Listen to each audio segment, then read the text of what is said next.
먼 미국 땅에서 자식들을 잘 키워내고 열심히 사신 여러분들 정말 장하십니다. 안녕하세요. 전원주입니다. 전쟁도 가난도 겪은 우리 세대는 참 눈물겨운 세월을 살았죠. 아메리칸 드림을 이루기까지 여러분들의 세월이야 어떠셨겠습니까? 건강 관련 프로그램에 출연하면서 요즘 제가 깨달은 건요, 양 한 방을 잘 결합하는 게 최고의 건강 관리라는 겁니다. 클레버 케어, 메디케어 어드밴티지 플랜 아세요? 양방과 한방의 좋은 혜택들을 쏙쏙 뽑아서 제공해주는 똘똘한 플랜이더군요. 우리 한인의 건강 문화도 이해하고 실력 있는 한국 의사와 전문의를 척척 연결해 준다니 얼마나 똘똘합니까? 이제 우리도 똘똘한 클레버 케어 플랜으로 150까지만 사십시다.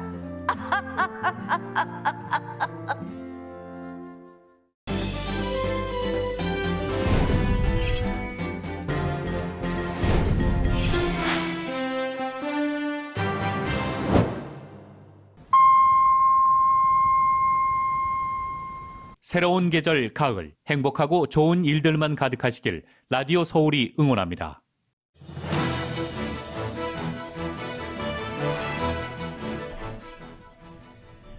캘리포니아 주지사 소환 선거가 주 전역에서 치러지고 있습니다. 투표는 오늘 밤 8시에 마감됩니다. 타운 인근 주민들도 각자의 권리를 행사하기 위해 이른 아침 시간부터 투표소를 찾았습니다. 타운 내 투표소 분위기를 라디오 서울이 살펴봤습니다.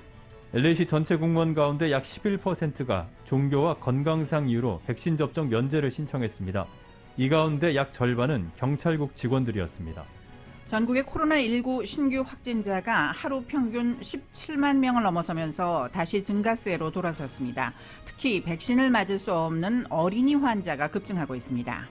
법무부가 FBI 등 산하기관에 목조르기와 사전고지 없이는 강제 진입 등의 수단을 함부로 사용하지 못하도록 했습니다. 그러나 이민 단속기관이나 주정부 등에는 적용되지 않습니다. 탈레반 정권의 외교 수장이 인도적 차원에서 국제 지원을 요청했습니다. 미국에 대해서는 아프간 자산을 동결했다며 불만을 터뜨렸습니다. 민주당의 TV 토론회에선 경선 1위 후보 간의 기본소득, 재난지원금 지급 등을 놓고 신경전이 치열했습니다. 국민의힘은 오늘 1차로 후보를 8명으로 압축합니다. 국민의힘 윤석열 후보가 검찰총장 재직 당시 장모가 연루된 사건에 대응하기 위해 내부 문건을 만들었다는 의혹이 제기도 했습니다. 윤 후보 측은 의혹을 모두 부인했습니다.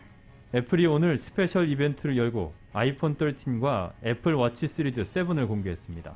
8월 소비자 물가가 5% 이상 급등했습니다. 그러나 전월 대비로는 0.3%만 상승해 7개월 만에 가장 낮은 상승률을 기록했습니다. 오늘 뉴욕 증시는 소비자 물가 둔화 소식에도 하락세로 마감했습니다.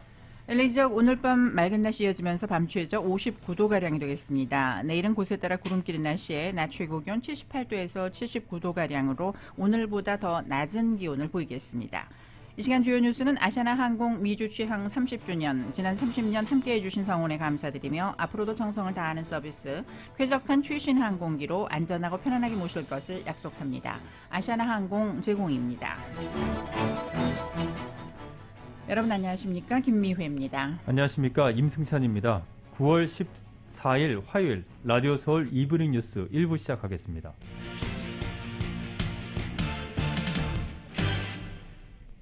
주 전역에서 치러지고 있는 주지사 소환 선거 오늘 밤 8시에 마감이 됩니다. 아직까지 투표를 하지 않은 유권자들은 밤 8시 전까지 투표소를 방문하면 한 표를 행사할 수 있습니다. 우편 투표를 마쳤지만 아직까지 붙이지 못했다면 가까운 투표소를 찾아서 제출하거나 인근 드랍박스에 밤 8시 전까지 투표용지를 넣으면 유효표로 인정이 됩니다. 한인타운의 경우에는 피오피코 도서관과 윌셔와 벌몬트에 있는 메트로역, 그리고 샤토 레크리에이션 센터, LA 하이스쿨, 그리고 메모리얼 브랜치 도서관에 드랍박스가 설치되어 있습니다. 오늘 개빈 뉴섬 주지사 소환 여부를 결정하는 투표가 하루 종일 치러지고 있습니다. 타운 내에 마련된 투표소에도 종일 한인과 타인종 주민들의 발길이 이어져 뜨거운 투표 참여 열기를 보였습니다. 이은 기자가 투표소에 다녀왔습니다. 14일 타운 내 찰스킴 초등학교에 마련된 투표소에는 아침부터 유권자들의 발걸음이 끊이지 않았습니다. 이날 투표소를 찾은 한인 유권자들은 개빈 뉴섬 주지사 리콜 선거는 델타 변이가 기승을 부리면서 코로나 팬데믹이 심상치 않게 전개되는 상황 속에서 코로나 방역 문제에 비즈니스와 주민들의 사활이 걸려 있다며 소중한 내 한 표를 잊지 말고 행사해야겠다는 생각에 바빠도 투표소를 찾았다고 입을 모았습니다. 투표소를 찾은 한인 여성 윤 씨는 개빈 뉴섬 주지사의 리콜 사유를 납득하기 힘들며 근로자들을 위한 권익에 힘쓰는 기존의 가주 정책이 보호되기를 바라는 마음에 주지사 소환에 반대표를 던졌다고 밝혔습니다. 캘리포니아 주지사랑 LA 카운티 쪽은 그나마 코비드 대응을 좀 제대로 하고 있지 않나? 아웃사이드에서 밥 먹게 하고 이런 것들은 잘했다고 생각을 해요. 한 백인 여성 유권자는 뉴섬 주지사는 전국 타 지역에 비해 가주가 팬데믹 대응을 제대로 했다는 점을 들며 가주가 기존의 코로나 방역 정책을 지속하는 것이 중요하다고 보고 소환 선거에 반대표를 던졌다고 밝혔습니다. I want a mask mandate, which we now have for LA Unified. We do have other problems in this city, but right now, to me, that's the number one that has to get controlled. 반면 가주에 심화되는 노숙자 문제나 세금 인상에 대해 불만을 품고 투표소를 찾은 유권자들도 적지 않았습니다. 70대 한인 여성 이 씨는 개빈 뉴섬 주지사가 팬데믹 동안 일관성 없는 행정명령으로 비즈니스 업주들에게 혼란을 줘 실망스럽다고 밝혔습니다. 모든 공무원들을 다루는 그 애티튜드라 그럴까요? 캘리포니아를 위한 봉사자로 생각하는 게 아니라 자기 부하로 생각을 해요. 자영업자들을 위한 배려가 없었고 한 백인 여성 유권자는 노숙자 문제에 대한 대처가 부실한 점, 주정부의 예산 낭비로 납세자들의 세금이 적세적소에 쓰이지 못했다며 뉴섬 주지사의 소환에 찬성표를 던졌다고 밝혔습니다. That's how inefficient the system that he's running is. And he doesn't talk about it. One thing is to make a mistake. 뉴섬 주지사의 그간의 행보가 만족스럽지는 않지만 뉴섬 주지사가 리콜될 경우 공화당 후보가 가주의 주지사직을 맡게 되는 것이 탐탁치 않아 소환에 반대했다는 유권자들도 있었습니다.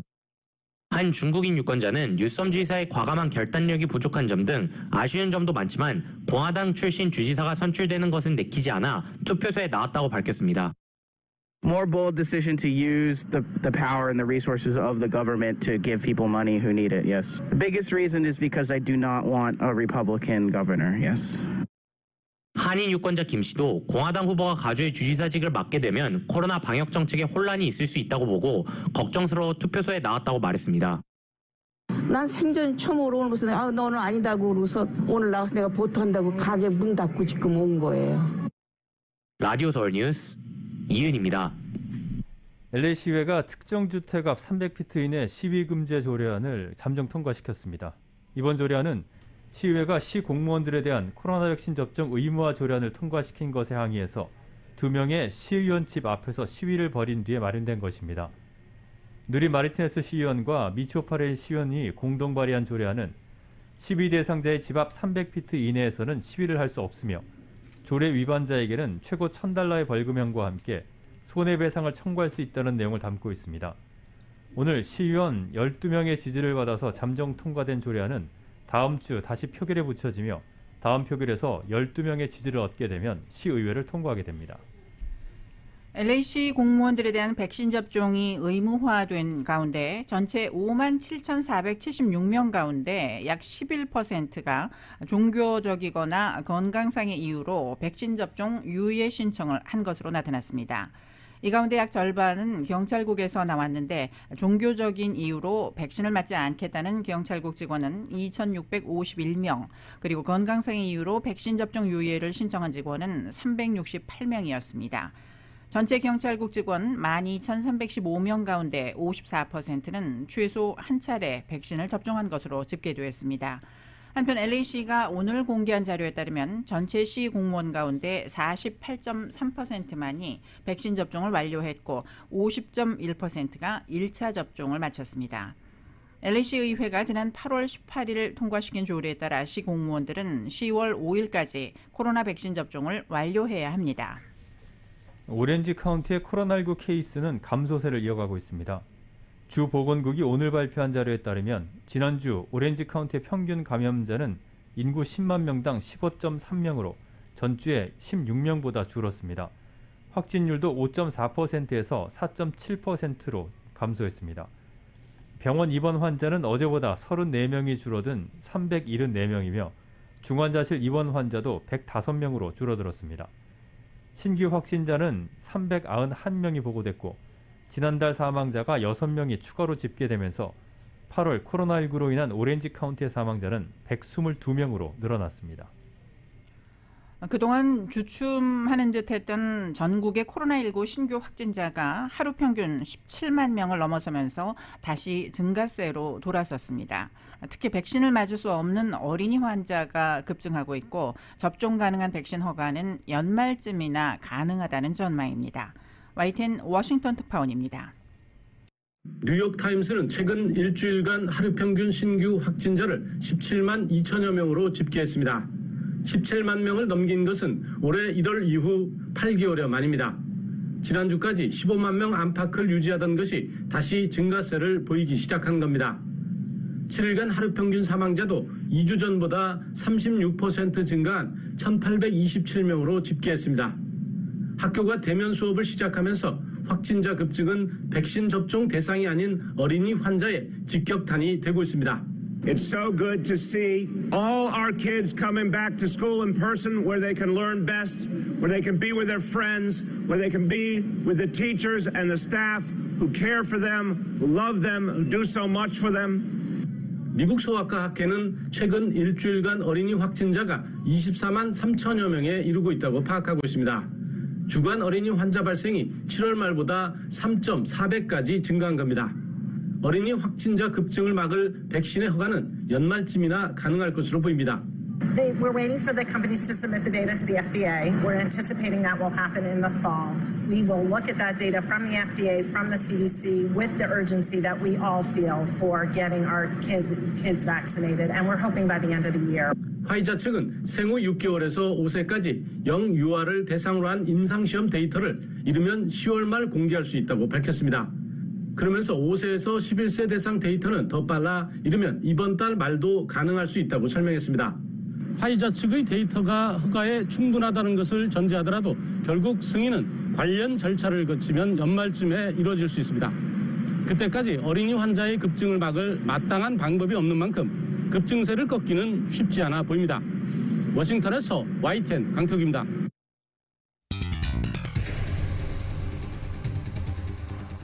라디오 서울 이브닝 뉴스 1부 함께하고 계십니다. LA와 가든그로브 두 곳에서 모시는 금강안경 검안과 1250만 불 교통사고 최고 보상 교통사고 전문 천재 변호사 리차드 호프만, 빛으로 태어나는 당신은 카후나 미인, 100% 근적외선 마스크는 카후나뿐입니다.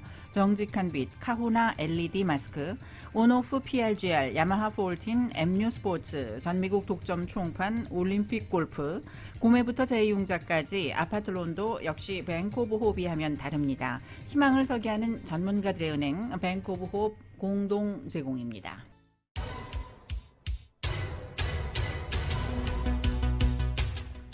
다섯 시 16분 조금 지나고 있습니다. 이 시간 교통 상황 잠시 살펴보겠습니다. 한인타운 인근의 각 프리웨이 구간들 점점 심한 정체 보이기 시작하고 있는데요. 110번 프리웨이 사우스 방면 101번 사우스와 만나는 구간은 13마일 정도, 그리고 10번 웨스트 방면과 만나는 구간은 9마일 정도로밖에는 움직이지 못하고 있습니다. 버논 애비뉴까지 10마일 또는 10마일 미만으로 속도 많이 처지고 있습니다. 이 밖에 5번 프레이 사우스 방면도 4가 구간부터 거북이 걸음으로 움직이기 시작하고 있는데요. 트릭스 스트리트까지 심한 정체 보이고 있고, 또 애틀란틱 블루버드 구간부터 파라마운트 블루버드까지도 10마일에서 20마일 정도로밖에는 움직이지 못하고 있습니다. 405번 프레이 노스 방면 내셔널 블루버드 구간에 인명피해 없는 추돌사고 발생했습니다. 710번 프리웨이 노스 방면 로스크랜스 애비뉴 구간에는 화재가 발생해서 교통위험신호 역시 켜져 있습니다. 이 구간 지나시는 차량들 조심해서 운전하시기 바랍니다. 교통상황이었습니다. 네, 이브닝 뉴스 일부 미국 소식입니다. 법무부가 연방수사국, FBI 등 산하기관에 목조르기와 사전고지 없는 강제 진입 등의 수단을 함부로 동원하지 못하도록 했습니다. 법무부는 오늘 사망이나 중상의 위험이 임박했다는 합리적인 믿음이 있을 때만 법 집행요원이 경동맥 압박과 목조르기를 할 수 있도록 했습니다. 또 노크 없이 진입해 영장을 집행하는 것 역시 신체적 위협이 발생할 수 있다는 우려가 제기되는 상황이 아니라면 금지가 됩니다. 놓고 없는 영장의 경우 연방검찰과 소속기관 양쪽에서 승인을 얻어야 합니다. 이 같은 지침은 FBI와 마약단속국 등 법무부 산하 기관에 적용되지만 국토안보부가 관할하는 이민단속기관이나 주정부 등 지방당국에는 적용되지 않습니다.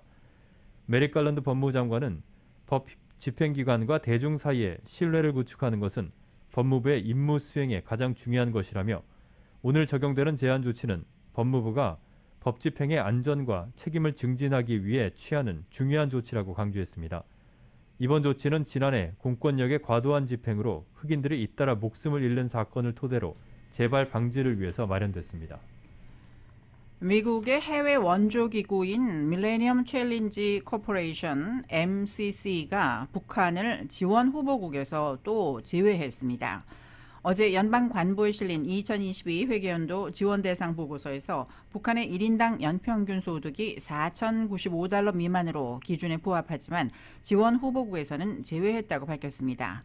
북한이 지난 2000년에 제정된 인신매매 피해자 보호법상 인신매매 실태가 가장 심각한 3등급에 해당하기 때문에 이 법은 3등급으로 지정된 국가들에 대한 지원을 금지하도록 규정하고 있습니다. 국무부는 북한을 2003년 이후 19년 연속 3등급 국가로 분류하고 있습니다. 카말라 해리스 부통령을 살해하겠다고 협박한 30대 여성이 징역 5년형에 처하게 됐습니다. 플로리다에 거주하는 나비안 푸티펠리스는 해리스 부통령을 향해서 여러 차례 살해 위협을 한 혐의에 대해서 인정을 했습니다. 법원은 11월 선고를 합니다. 새아이의 엄마이자 간호사였던 펠프스는 해리스 부통령 취임 직후 수감된 남편에게 해리스의 생명을 앗아가겠다는 내용의 영상을 여러 개 만들어 보내는데 영상에서 그는 해리스는 곧 죽을 것이다. 오래 살지 못할 것이라며 대가로 누군가 내게 $53,000를 줬다. 난 그리할 것이라고 말했습니다. 펠프스는 지난 4월 소장이 접수되면서 곧바로 체포됐는데 펠프스는 수사당국에 해리스를 위협한 혐의 6개에 대한 유죄를 모두 인정했습니다. 미국이 체포한 9.11 테러 설계자들에 대한 정식 재판이 빨라도 1년 후에나 시작될 전망입니다. 뉴욕타임즈는 오늘 쿠바 관타나모 미 해군 기지에 수감 중인 알카에다 전 작전사령관 칼리드 셰이크 모하메드를 비롯한 테러범 5명에 대한 재판을 맡게 된 매튜 맥컬 재판장이 이같이 말했다고 보도했습니다. 맥컬 재판장은 어제 특별군사법정에서 테러범 변호인들의 문제 제기에 답하는 과정에서 공판 일정 계획을 공개했습니다. 모하메드를 비롯해 테러 공모자로 지목된 왈리드 빈 아타시, 람지 빈 알 세이브, 무스타파 알 아우사위, 아마르 알 발루치 등 5명은 2002년과 2003년에 체포됐습니다. 이후 관타나모 수용소로 옮겨졌지만 CIA가 신문 과정에서 확보한 증거를 재판에 활용할 것인지를 놓고 공방이 벌어져 공판이 미뤄졌습니다. 뉴욕타임즈는 9.11 21주년 이후에나 배심원 선정 작업이 시작될 수 있을 것으로 내다봤습니다. 합참의장이 지난해 대선 전으로 트럼프 당시 대통령이 중국과 전쟁을 일으킬 것을 우려해서 중국 측을 안심시키기 위해 2차례 비밀 전화를 했다는 일화가 소개됐습니다. 워싱턴 포스트는 밥 우드워드 부편집자와 로버트 코스타 기자가 조만간 발간할 저서 위기에 이런 내용이 담겼다고 보도했습니다. 이 책에 따르면 마크 밀리 합참의장은 지난해 대선을 사흘 앞둔 10월 30일 리저청 중국 합참의장에게 전화를 걸었습니다. 밀리 의장은 통화에서 미국 정부는 안정적이고 모든 것이 괜찮을 것이다. 중국을 공격하지 않을 것이라며 미국이 공격할 경우 미리 알려주겠다고까지 말했습니다. 두 번째 통화는 대선 후일 1월 8일 대선 패배에 불복한 트럼프 지지층의 의사당 난동 사태로 미국이 대혼란을 겪던 시점에 이뤄졌습니다. 합참의장의 비밀 통화는 즉흥적이고 예측하기 어려운 행동을 보여온 트럼프 대통령으로 인해 중국과 무력 충돌이 발생할지도 모른다는 우려에서 이루어진 것으로 해석이 됩니다. 연방상원에서 아프가니스탄 철군 과정에서 빚어진 대혼란을 두고 여야 가릴 것 없는 질타가 쏟아졌습니다. 상원 외교위는 오늘 토니 블링컨 국무장관을 불러 연 아프간 청문회에서 여당인 민주당 소속 밥 메넨데스 위원장이 미국의 철군 시행은 분명하고도 치명적으로 결함이 있었다고 비판했습니다. 메넨데스 위원장은 아프간 철군을 지지한다면서도 옳은 일을 잘못된 방식으로 하면 잘못된 일로 끝날 수 있다고 지적했습니다. 공화당의 제임스 리시 상원 의원은 형편없는 실패라며 성급하고 당혹스러운 철수가 미국의 신뢰에 오점을 남겼다고 비판했습니다. 테드 크루즈 공화당 상원 의원 역시 도널드 트럼프 잘못이라고 하는데 바이든이 대통령이고 당신이 국무장관이라며 바이든 행정부가 이 재앙을 초래한 것이라고 비난했습니다. 블링컨 장관은 이에 대해 중국과의 전략적 경쟁에 집중할 필요가 있다고 강조하면서 철군의 정당성을 부각했습니다. 탈레반 정권의 외교수장이 아프간은 수십 년간의 전쟁으로 모든 분야가 피폐해졌다면서 인도적 차원의 국제 지원을 요청했습니다. 유엔은 특히 아프간의 주력 산업인 농업이 오랜 내전과 가뭄으로 붕괴 위기에 처했다면서 식량난 해결을 위한 긴급 지원이 필요하다고 지적했습니다. YTN이 보도합니다. 아미르칸 무타키 탈레반 외교부 장관이 처음으로 기자회견을 열었습니다. 무타키 장관은 아프간이 오랜 전쟁으로 큰 피해를 입었다며 교육과 보건, 개발 분야에서 국제적 지원이 필요하다고 호소했습니다. 무타키 장관은 특히 마지막 한 사람이 대피할 때까지 미국을 도왔지만 유감스럽게도 미국은 감사 대신 아프간의 자산을 동결했다고 불만을 터뜨렸습니다.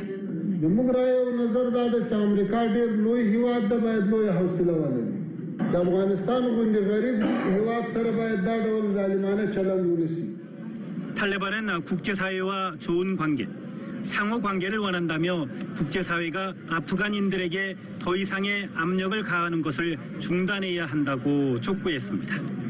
선거를 치를 계획이 있느냐는 취재진의 질문에는 아프간 내부 문제에 간섭해서는 안 된다고 선을 그었습니다.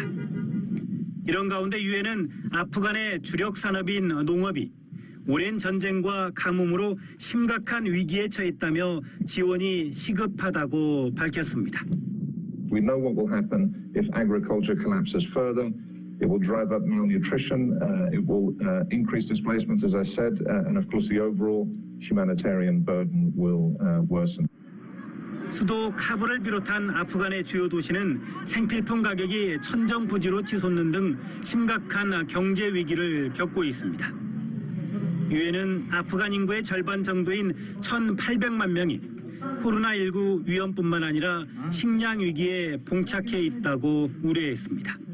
YTN 강성욱입니다. 세계 최대 소셜미디어인 페이스북이 자회사인 인스타그램 앱이 10대 청소년들의 정신건강에 유해하다는 사실을 잘 알고 있었던 것으로 드러났습니다. 오늘 월스트리트저널에 따르면 페이스북은 지난 3년 동안 인스타그램이 젊은 사용자층에 어떤 영향을 미치는지 내부적으로 여러 차례 심층 조사를 벌였습니다. 그때마다 내부 연구진은 인스타그램이 상당수 청소년에게 유해하다는 사실을 확인했다고 월스트리트저널은 전했습니다. 특히 10대 소녀들에 대한 악영향이 가장 두드러졌습니다. 연구진은 지난해 3월 페이스북 내부 게시판에 올라온 프레젠테이션 파일에서 10대 소녀의 32%가 인스타그램이 나를 더 비참하게 만든다고 답했다며 인스타그램에서의 비교는 젊은 여성이 스스로를 어떻게 생각하고 묘사하는지를 달라지게 만들 수 있다고 밝혔습니다. 앞서 2019년 연구에서는 10대들이 불안과 우울 증가의 원인으로 인스타그램을 지목했다고 지적했습니다. 또 다른 자체 조사 결과 영국 사용자의 13%, 미국 사용자의 6%는 자신의 자살 충동이 인스타그램 때문이라고 밝혔습니다. 폭우를 동반한 열대성 폭풍 니콜라스가 텍사스주에 상륙을 하면서 걸프만 해안에 걸쳐 있는 남동부주 일대 광범위한 홍수주의보가 발령됐습니다. 국립 허리케인 센터는 걸프만 해안을 따라서 5개 주 주민 620만 명을 대상으로 홍수주의보를 내렸습니다. 허리케인 센터는 니콜라스가 며칠 동안 서서 이동을 하면서 텍사스와 루이지애나, 미시시피, 알라바마, 그리고 펜실베니아주 플로리다주 펜들 지역에 폭우를 뿌리고 돌발 홍수에 따른 인명피해가 발생할 수 있다고 경고했습니다. 텍사스주는 현재 17개 카운티와 3개 도시에 비상사태를 선포했고 휴스턴과 갤버스턴 교육구는 오늘 휴교령을 내렸습니다. 미국과 유럽연합이 기후변화 대응으로 이산화탄소에 이어 메탄가스 감축에 본격적으로 돌입합니다. 26차 유엔 기후변화 협약 당사국 총회에 대한 지지를 결집하기 위해 이번 주 금요일로 예정된 온실가스 대규모 배출국 모임에서 관련 계획이 공개될 거라고 로이터 통신이 보도했습니다. 통신이 입수한 초안에 따르면 미국과 유럽연합은 이번에 공개할 글로벌 메탄 서약에서 2030년까지 메탄가스 배출량을 2020년 대비 최소 30% 줄인다는 목표를 세웠습니다. 메탄가스는 이산화탄소 다음으로 기후변화에 큰 영향을 미치는 온실가스입니다. 글로벌 메탄 서약이 메탄 방출에 주된 책임이 있는 에너지와 농업, 폐기물 산업에 중대한 영향을 미칠 수 있다고 통신은 분석했습니다. 라디오 서울 이브닝 뉴스 함께하고 계십니다. 잠시 후에 계속됩니다.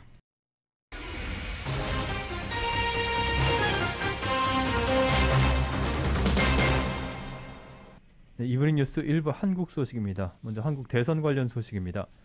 민주당의 TV 토론회에서는 경선 1, 2 후보 간의 기본소득과 재난지원금 지급 등을 놓고 신경전이 치열했습니다.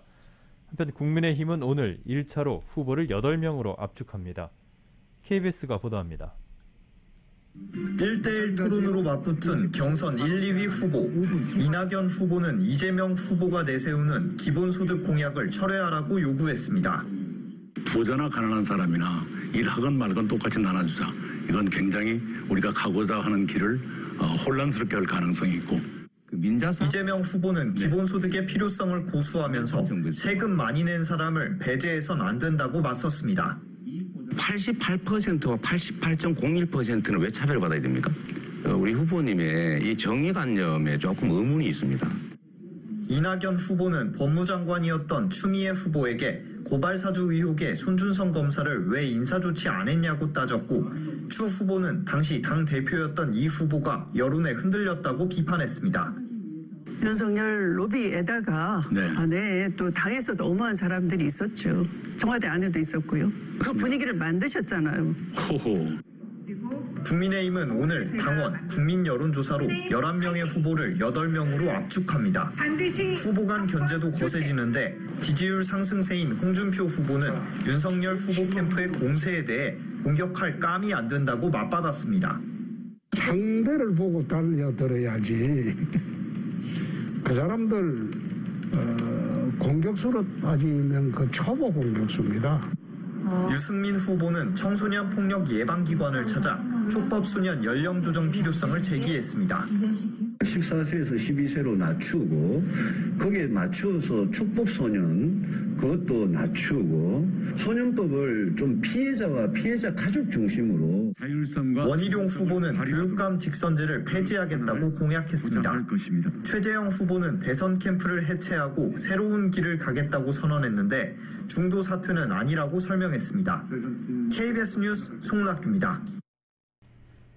고발사주 의혹을 수사하는 고위공직자보험주의 수사처가 문제가 된 고발장의 전달자는 손준성 검사라고 잠정 결론을 내리고 작성자 규명을 위한 수사를 이어가고 있습니다. 손 검사는 다시 공식 입장을 내고 고발장을 작성하거나 전달한 사실이 결코 없다며 공수처가 국정원장 개입 의혹을 포함해 공정한 수사를 해달라고 촉구했습니다. YTN입니다. 수사 착수 직후 대대적인 압수수색을 마친 고위공직자 범죄수사처가 압수물 정밀 분석에 돌입했습니다. 확보한 컴퓨터 파일 등에 대한 포렌식 작업을 토대로 검사 67명을 투입해 유의미한 자료를 선별, 분석하고 있습니다. 공수처의 압수수색 영장엔 손 검사가 성명불상의 검사에게 고발장을 작성하게 했다는 내용이 적시된 것으로 알려졌습니다. 제보자 조성은 씨가 김웅 의원으로부터 받은 텔레그램 메신저로 받은 캡처 사진 속 손준성 보냄의 당사자를 공수처가 사실상 손 검사로 잠정 결론 내렸다는 분석이 나옵니다. 공수처 관계자는 손 검사가 최소한 전달자는 맞다는 내용이 지금까지 언론 보도에서 나왔는데 그런 판단은 수사팀도 하지 않겠느냐고 말했습니다. 그러면서 누가 고발장을 작성한 건지, 손 검사 본인인지, 누군가에게 작성을 지시한 건지 여러 가능성을 수사로 규명하겠다고 강조했습니다. 제보자 조성은 씨는 앞서 메신저 캡처 사진 속 손준성의 프로필 사진이 실제 손 검사 프로필과 일치한다는 자료 등을 공수처에 추가로 제출하기로 했습니다. 조 씨는 자신의 SNS에 수사기관에서 자신의 휴대전화, 포렌식 절차 등을 직접 참관했고 고발장 텔레그램 이미지 파일이 지난해 4월 3일 생성됐다는 게 명백히 확인됐다고 주장했습니다. 물론 손 검사가 고발장을 전달했다고 해서 실제 작성까지 했는지는 불분명합니다. 이를 규명하기 위해 공수처가 당시 대검에서 함께 근무한 간부들이나 동료, 부서 직원들까지 수사를 확대할 가능성도 있습니다. 하지만 송 검사는 문제가 된 고발장을 작성하거나 김웅 의원에게 전달한 사실이 결코 없다며 다시 한번 의혹을 강하게 부인했습니다. 그러면서 공수처가 국정원장의 개입 의혹 등을 포함해 공정하고 형평성 있는 수사를 통해 자신의 결백을 밝혀줄 것으로 기대한다며 공수처의 피해 사실 공표 의심 부분은 강력 대응하겠다며 예고했습니다. 공수처는 박지원 국정원장과 조성은 씨에 대한 윤석열 선거 캠프의 고발에 대해서도 통상적인 절차에 따라 고발장을 분석한 뒤 수사 착수 여부를 결정할 거라고 설명했습니다. YTN 한동우입니다. 지난해 윤석열 전 검찰총장 재직 당시 대검찰청이 윤 전 총장 장모가 연루된 각종 사건에 대응하기 위해서 내부 문건을 만들었다는 의혹이 제기됐습니다. 세계일보는 윤 전 총장 장모 최모 씨가 관련된 사건 등이 시간 순서와 인물별로 정리된 세 쪽 분량의 문건을 공개했습니다. 이 문건엔 최 씨가 연루된 부동산 사기 사건과 정대택 씨 관련 사건, 요양병원 의료법 위반 사건 등에서의 최 씨의 법적 지위와 사건 요지, 진행 경과와 처리 결과 등이 정리되어 있습니다. 이와 관련해서 대검 관계자는 실제로 내부에서 문건을 작성했는지, 대검이 작성한 것이라면 어느 부서에서 누가 작성을 했는지 등을 확인하고 있다고 밝혔습니다. 윤석열 후보 측은 해당 문건에 대해 통상적인 검찰 업무라며 의혹을 모두 부인했습니다. 반면에 민주당은 윤석열 검찰이 검찰권을 사유화했다고 비판했습니다. 대립은 법사위에서도 이어졌습니다. KBS가 보도합니다. 문건을 보고받지도 못했고 작성 경위도 알지 못한다. 윤석열 후보 측은 장모 사건 대응 문건 의혹을 이렇게 일축했습니다. 검찰이 작성했다는 문건은 기초적 사실관계를 정리한 것으로 언론 대응을 위해 만든 참고자료라는 겁니다. 게다가 당시 장모의 변호인이 훨씬 많은 정보를 갖고 있어 변호에 도움이 될 자료도 아니라고 했습니다. 국민의힘 대선 경선 후보들의 1차 컷오프가 오늘인 상황에서 고발사주 의혹에 이어 검찰의 장모 변호 의혹까지 나오자 윤 후보 측은 서둘러 진화에 나선 모습입니다. 그러나 야권 지지율 1위를 두고 윤 후보와 경쟁 중인 홍준표 후보는 검찰을 가족 보호 수단으로 악용했다며 윤 후보를 직격했습니다. 민주당도 윤 후보를 향한 공세를 이어갔습니다. 사건의 본질은 윤석열 검찰의 조직적인 권한남용이라며 이번 의혹을 국기문란으로 규정했습니다. 검찰권을 사유화해서 본인과 가족에 대한 변호 활동까지 나선 초유의 국기문란 사건이라고 할 수 있습니다. 공방은 법사위에서도 이어졌습니다. 수사정보정책관이 관실에서 장모 또는 처에 대한 정보를 조직적으로 수집하고 정리하고 있다. 법리도 검토하고 있는 것으로 보인다라는.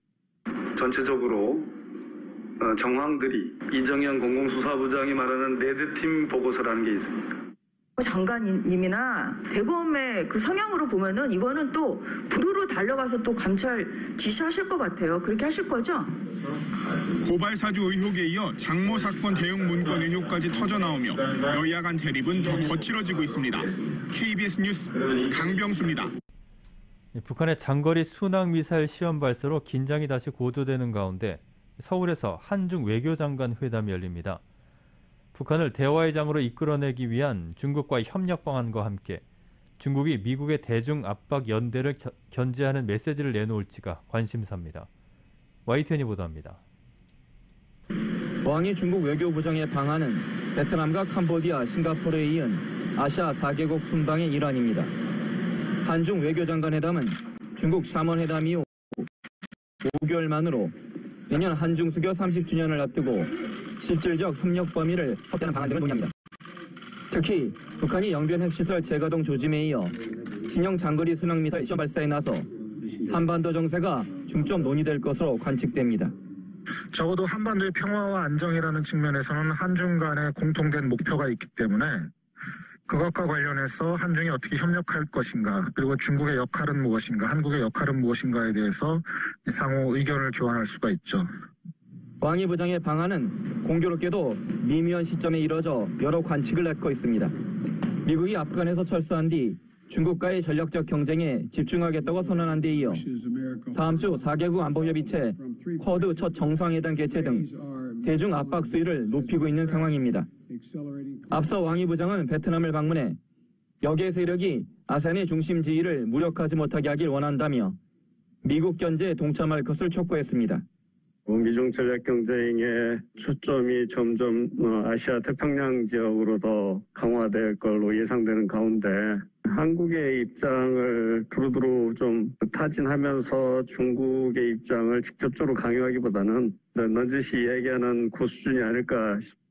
또 중국 측은 남북대화 재개를 위한 중국의 중재 역할을 고리로 내년 2월 베이징 동계올림픽에 문재인 대통령을 초청할 가능성이 높습니다. 반면 시진핑 국가주석의 답방에 대해선 또다시 의례적 의지 표명에 그칠 가능성이 커 보입니다. YTN 이교준입니다. 라디오 서울 이브닝 뉴스 함께하고 계십니다. 잠시 후에는 경제 소식 전해드립니다.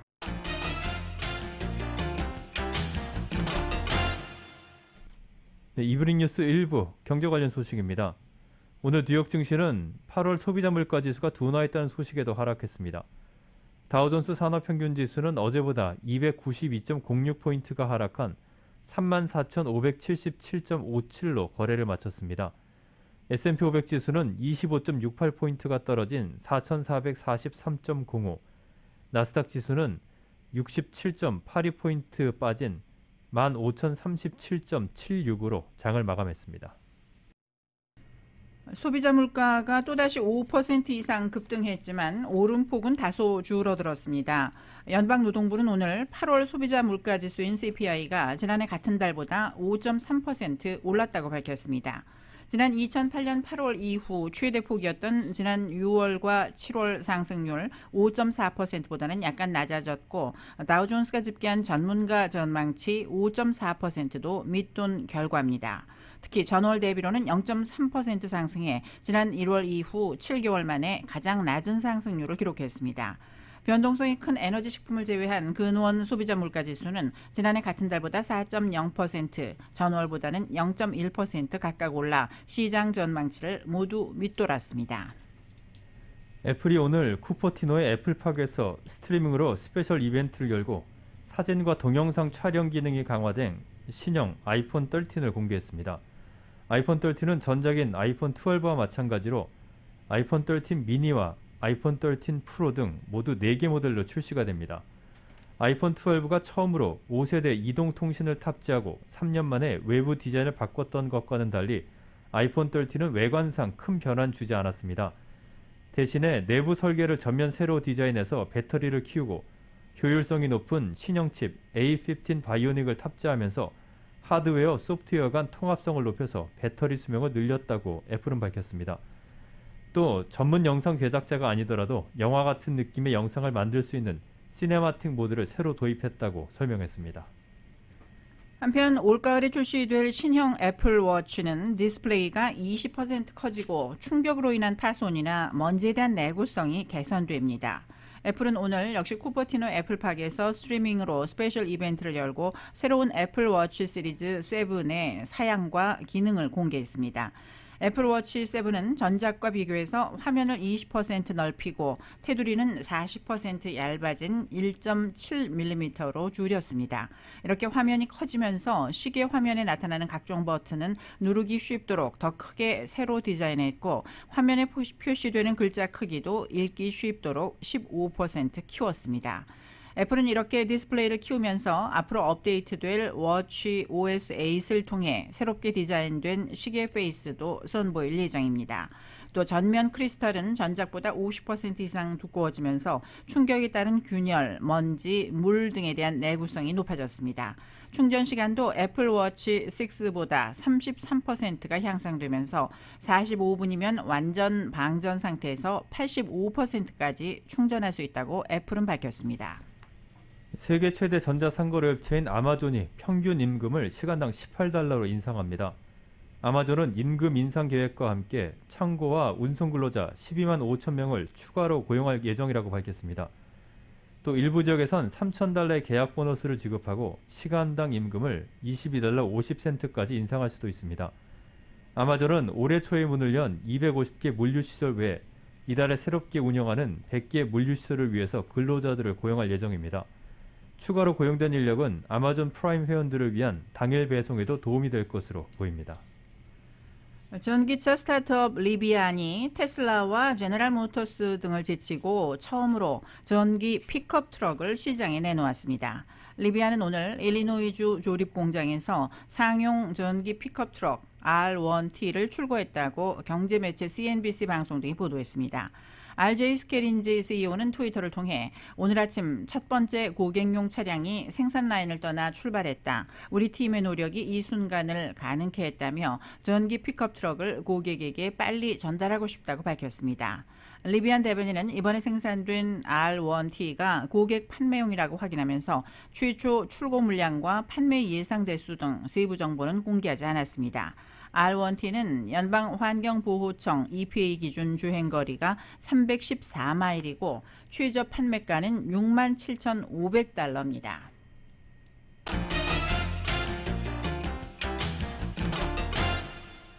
스포츠 소식 종합해드립니다. 유럽 축구연맹 챔피언스리그 조별리그가 오늘부터 시작이 됐습니다. 오늘 경기 결과 살펴보겠습니다. 맨체스터 유나이티드는 스위스에서 열린 영보이스와의 F조 1차 원정에서 호날두의 선제골이 나왔지만 에런 완 비사카의 퇴장으로 수적 열세에 몰린 끝에 1대2로 역전패했습니다. 세비야는 짤츠부르크와 1대1 무승부를 기록했고 바이에른 뮌헨은 레반도프스키가 멀티골을 기록하면서 바르셀로나를 3대0으로 꺾었습니다. 첼시는 제니트 1대0으로 승리했고 디나모 키예프와 벤피카는 득점 없이 0대0으로 비겼습니다. 유벤투스는 말모를 3대0으로 꺾었고 비아레알과 아틀란타는 2대2, 릴과 울프스버그는 0대0으로 승부를 가리지 못했습니다. 2023년 메이저리그 올스타전이 시애틀 메리너스 홈구장인 시애틀 티모바일 파크에서 열립니다. ESPN은 시애틀에서 2001년 이래 22년 만에 메이저리그 올스타전이 열린다고 전했습니다. 내년 올스타전은 다저 스타디움에서 개막을 합니다. 또 건국 아버지들이 독립선언서에 서명한 지 250주년이 되는 2026년 올스타전은 필라델피아 필리스 홈구장인 시티즌스 뱅크팍에서 치러집니다. MLB 사무국은 역사를 토대로 2026년 올스타전 개최지를 2019년에 필라델피아로 일찌감치 결정했지만 아직까지 2024년 그리고 2025년에 올스타전 개최지는 결정되지 않았습니다. 텍사스 레인저스의 양현종 선수가 다시 마이너리그로 내려갔습니다. 텍사스 구단은 오늘 코로나19 관련 부상자 명단에 올라있던 우완 투수 드루 앤더슨과 내야수 브룩 홀트를 올리고 양현종과 자완 투수인 웨스 벤저스를 트리플 A 팀인 라운드락으로 내려보냈다고 발표를 했습니다. 메이저리그 오늘 경기 결과 살펴보겠습니다. 피츠버그와 신시내티 6회 말 진행 중인 현재 피츠버그가 6대4로 앞서고 있습니다. 디트로이트와 미러키는 7회 초 현재 비가 와서 경기가 지연되고 있습니다. 양팀 0대0입니다.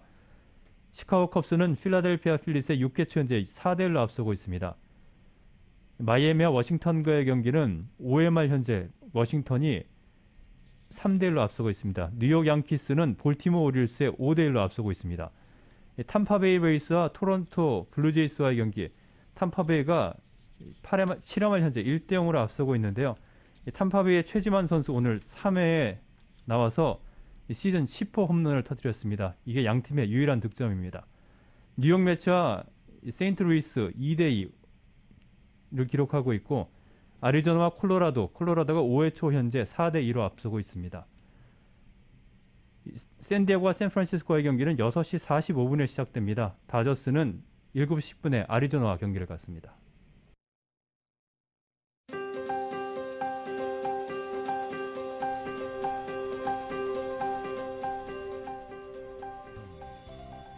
(9월 14일) 화요일 오후 라디오 서울 이브닝 뉴스 함께하고 계십니다. 지금은 CBB SBA 타임 스몰 비즈니스를 성공으로 이끌어주는 CBB 뱅크 제공 날씨 알아보겠습니다.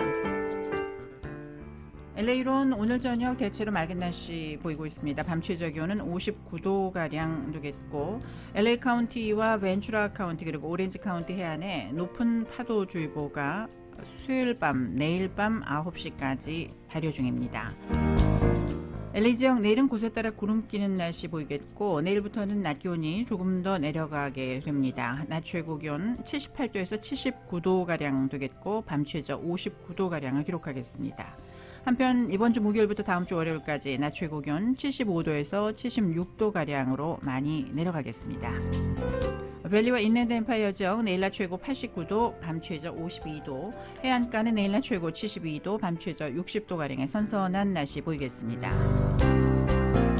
하와이 호놀룰루 오늘 오후 맑다가 구름 끼다가 하는 날씨 이어집니다. 밤 최저 71도, 내일은 곳에 따라 구름 끼겠고 낮 최고 82도. 한국 오늘은 중부 지역방 맑은 날씨 보이겠지만 남부지방은 흐리고 제주와 전남, 경남을 중심으로 비가 내리겠습니다. 한낮에는 서울 섭씨 28도, 전주 29도, 광주 28도까지 올라가겠습니다. 라디오 서울 이브닝 뉴스 1부 함께 하셨습니다. LA와 가든그로브 두 곳에서 모시는 금강안경 검안과 1250만 불 교통사고 최고보상 교통사고 전문 천재 변호사 리차드 호프만, 빛으로 태어나는 당신은 카우나 미인, 100% 근적외선 마스크는 카우나뿐입니다. 정직한 빛 카우나 LED 마스크, 온오프 PRGR, 야마하 14, MU 스포츠, 전미국 독점 총판, 올림픽 골프, 구매부터 재이용자까지 아파트 론도 역시 뱅크 오브 호흡이 하면 다릅니다. 희망을 설계하는 전문가들의 은행 뱅크 오브 호흡 공동 제공이었습니다. 잠시 후 6시 라디오 서울 이브닝 뉴스 2부가 계속됩니다.